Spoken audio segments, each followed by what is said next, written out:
اچانک عقبہ بن ابی معیط آیا اور آپ صلی اللہ علیہ وسلم کی گردن میں اپنا کپڑا ڈال دیا. پھر اس نے سخت طریقے سے آپ صلی اللہ علیہ وسلم کا گلا گھونٹا. پھر ابو بکر رضی اللہ تعالیٰ عنہ آئے اور انہوں نے عقبہ کا موڈھا پکڑا اور اس کو نبی صلی اللہ علیہ وسلم سے ہٹایا اور فرمایا کیا تم مار ڈالو گے اس شخص کو اس وجہ سے کہ وہ کہتا ہے کہ میرا رب اللہ ہے؟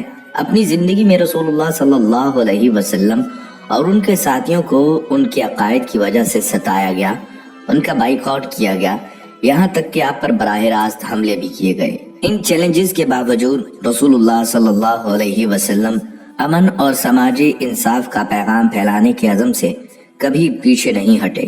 انہوں نے اپنی اہلیہ اور قریبی ساتھیوں کی وفات سمیت کئی غم اٹھائے، یہاں تک کہ اپنے پیروکاروں کے ساتھ مل کر مساوات، انصاف اور بھائی چارے کے اصولوں پر مبنی ایک نیا معاشرہ قائم کرنے میں کامیاب ہو گئے. ناظرین، ایک یہودی جس کا نام لبید بن عاصم یہودی تھا، اس نے حضور اقدس صلی اللہ علیہ وسلم پر جادو کر دیا. بعض روایات میں آتا ہے لبید بن عاصم یہودی جس نے نبی صلی اللہ علیہ وسلم پر جادو کیا تھا، اس نے اپنی لڑکیوں کو جادو سکھایا تھا اور ان لڑکیوں نے تانت کے دھاگے کو لے کر اس میں گرہیں باندھی تھیں اور اس تانت کے دھاگے کو کنگھے کے اندر لگا دیا تھا. اس جادو کی وجہ سے نبی صلی اللہ علیہ وسلم کی طبیعت کچھ ناساز ہو گئی، اور ناساز اس طرح ہوئی کہ بعض اوقات وحی کے علاوہ دیگر امور میں آپ صلی اللہ علیہ وسلم ایک کام کر لیتے مگر خیال ہوتا تھا کہ نہیں کیا. ایک دن آپ صلی اللہ علیہ وسلم نے حضرت عائشہ صدیقہ رضی اللہ تعالیٰ عنہما سے فرمایا کہ مجھے جو تکلیف چل رہی ہے اس کے بارے میں اللہ تبارک و تعالیٰ نے مجھے خواب میں اس کا اصل سبب بتا دیا ہے. میں نے خواب دیکھا ہے کہ دو فرشتے آئے اور آ کر میرے پاس بیٹھ گئے اور انہوں نے آپس میں گفتگو شروع کی کہ ان صاحب کو کیا ہوا، ان کو کیا تکلیف ہے. دوسرے فرشتے نے جواب دیا کہ ان پر کسی نے جادو کر دیا ہے. پہلے فرشتے نے پوچھا کس نے جادو کیا ہے؟ دوسرے نے جواب دیا لبید بن عاصم کے نام سے ایک یہودی ہے، اس نے جادو کیا ہے. پھر پہلے نے سوال کیا کہ کس چیز میں جادو کیا ہے اور کہاں کیا ہے.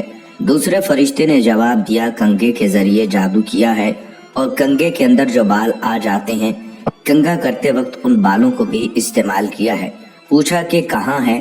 جواب دیا وہ ایک کنواں ہے، وہاں پر اس نے جادو کے کلمات پڑھ پڑھ کر وہاں دفن کیے ہیں.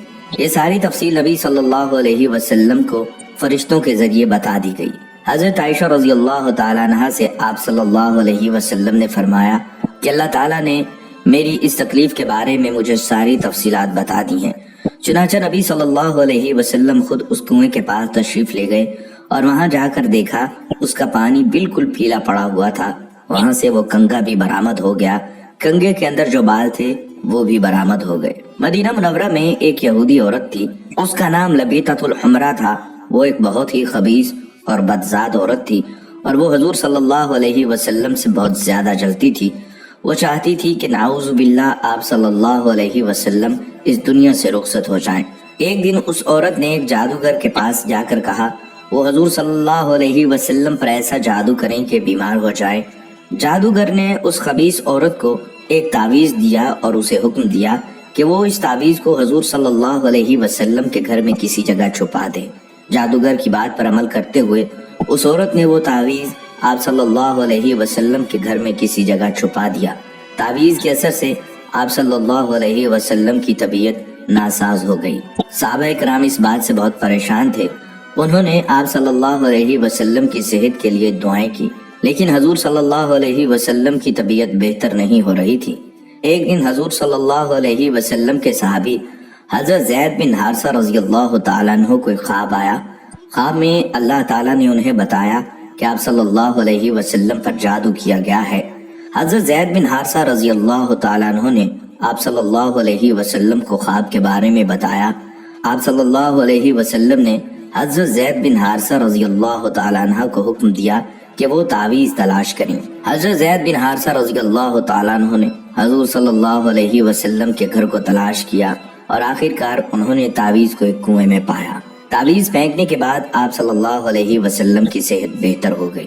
جادوگرنی کو معلوم ہوا کہ آپ صلی اللہ علیہ وسلم کی صحت ٹھیک ہو گئی. اس نے آپ صلی اللہ علیہ وسلم سے معافی مانگی. آپ صلی اللہ علیہ وسلم نے اس سے معاف کر دیا. لیکن اسے سخت سزا دی گئی، اسے مدینہ منورہ سے نکال دیا گیا اور اسے یہودیوں کے علاقے میں بھیج دیا گیا۔ فتح خیبر کے بعد حضور صلی اللہ علیہ وسلم کچھ دنوں تک زرعی زمینوں اور باغوں کے انتظامات اور غنائم کی تقسیم کے کاموں میں مصروف رہے۔ ظاہر ہے ان کاموں کے لیے قیام وہیں ضروری تھا۔ اسی دوران ایک عورت نے جس کا نام زینب بنت الحارث تھا، جو سلام بن مشکم کی بیوی تھی، آپ صلی اللہ علیہ وسلم کو زہر دے کر نقصان پہنچانے کی سازش کی۔ اس نے پروگرام بنایا کہ آپ صلی اللہ علیہ وسلم کو بکری کا بھنا ہوا گوشت پیش کیا جائے اور اس میں زہر ملا دیا جائے۔ پہلے اس نے صحابہ کرام سے معلوم کیا کہ آپ صلی اللہ علیہ وسلم کو بکری کا کون سا حصہ مرغوب ہے۔ لوگوں نے بتلایا کہ آپ صلی اللہ علیہ وسلم بکری کی ران شوق سے نوش فرماتے ہیں۔ اس منحوس عورت نے بکری ذبح کی اور اس کا گوشت زہر آلود کر دیا، خاص طور پر بکری کی ران پر زیادہ زہر لگا دیا، اور آپ صلی اللہ علیہ وسلم کے خیمے میں لے کر آئی۔ پیارے آقا صلی اللہ علیہ وسلم مغرب کی نماز ادا کر کے خیمے میں تشریف لائے۔ دیکھا تو ایک عورت خیمے کے باہر آپ کا انتظار کر رہی تھی۔ آپ صلی اللہ علیہ وسلم نے اس سے آنے کا سبب پوچھا۔ عورت نے کہا، اے ابو القاسم، میں آپ کے لیے بکری کا بھنا ہوا گوشت ہدیہ کے طور پر لائی ہوں۔ اسے معلوم تھا کہ آپ صلی اللہ علیہ وسلم ہدیہ قبول فرما لیتے ہیں، صدقہ قبول نہیں فرماتے۔ آپ صلی اللہ علیہ وسلم نے صحابہ کرام رضی اللہ تعالیٰ عنہم سے فرمایا، اس سے کھانا لے لو۔ اس کے بعد آپ صلی اللہ علیہ وسلم نے صحابہ کرام سے جو اس وقت وہاں موجود تھے کھانے کے لیے فرمایا۔ آپ صلی اللہ علیہ وسلم نے بکری کا بازو لے لیا اور اسے منہ میں رکھا۔ حضرت بشر بن برا بن معور نے بھی گوشت کا ایک ٹکڑا منہ میں رکھ لیا۔ ابھی آپ صلی اللہ علیہ وسلم نے بازو سے منہ لگایا ہی تھا کہ اس نے خبر دے دی کہ مجھے زہر آلود کیا گیا ہے۔ آپ صلی اللہ علیہ وسلم نے فوراً تھوک دیا، اگرچہ اس کا تھوڑا بہت اثر زبان پر رہ گیا۔ دوسری طرف حضرت بشر بن برا آپ صلی اللہ علیہ وسلم کے ادب اور لحاظ کے سبب کھانا نہ تھوک پائے، حالانکہ آپ صلی اللہ علیہ وسلم نے فرما دیا تھا کوئی شخص یہ کھانا نہ کھائے، اس میں زہر ملا ہوا ہے۔ زینب بنت الحارث کو طلب کیا گیا۔ آپ صلی اللہ علیہ وسلم نے اس سے دریافت فرمایا کہ کھانے میں تو نے زہر ملا دیا تھا؟ اس نے عرض کیا، جی میں نے ملایا تھا۔ آپ صلی اللہ علیہ وسلم کو کیسے پتہ چلا؟ فرمایا، مجھے اس ہڈی نے بتلا دیا کہ میں زہر آلود ہوں۔ آپ صلی اللہ علیہ وسلم نے فرمایا، تو نے ایسا کیوں کیا؟ اس نے کہا، میرے باپ چچا اور شوہر قتل ہو گئے، میری قوم بھی تباہ ہو گئی۔ میں نے سوچا اگر آپ صلی اللہ علیہ وسلم نبی ہوئے تو یہ زہر آپ پر اثر نہیں کرے گا اور آپ صلی اللہ علیہ وسلم بچ جائیں گے، اور اگر بادشاہ ہوں گے تو ہمیں آپ سے نجات مل جائے گی۔ آپ صلی اللہ علیہ وسلم نے اسے کچھ نہیں کہا اور جانے دیا۔ صحابہ رضی اللہ تعالیٰ عنہ نے عرض بھی کیا کہ اس کو سزا ملنی چاہیے، مگر آپ صلی اللہ علیہ وسلم نے درگزر سے کام لیا۔ انبیاء کرام کی یہی شان ہوتی ہے، اور ہمارے حضور صلی اللہ علیہ وسلم تو وہ درگزر میں سب سے بڑھ کر تھے۔ جن صحابہ کرام نے گوشت منہ میں رکھ کر تھوک دیا تھا ان پر زہر کا اثر کم تھا۔ آپ صلی اللہ علیہ وسلم نے ان سے فرمایا کہ سر میں پشنے لگوائیں، یعنی فاسد خون نکلوا دیں۔ صحابہ کرام نے ایسا ہی کیا، لہٰذا حضرت بشر بن برا زہر کے اثر سے وفات پا گئے۔ رسول اللہ صلی اللہ علیہ وسلم اس واقعے کے بعد 3 برس تک حیات رہے، لیکن وہ زہر کا اثر محسوس فرماتے رہے، یہاں تک کہ مرض وفات میں اس کا اثر کچھ زیادہ ہی محسوس فرمایا۔ ایک روز حضرت عائشہ رضی اللہ تعالیٰ عنہا سے فرمایا، اے عائشہ، میں نے خیبر میں جو کھانا کھا لیا اس کا اثر آج تک محسوس کر رہا ہوں۔ اسی لیے علماء کرام فرماتے ہیں کہ آپ صلی اللہ علیہ وسلم نے شہادت پائی۔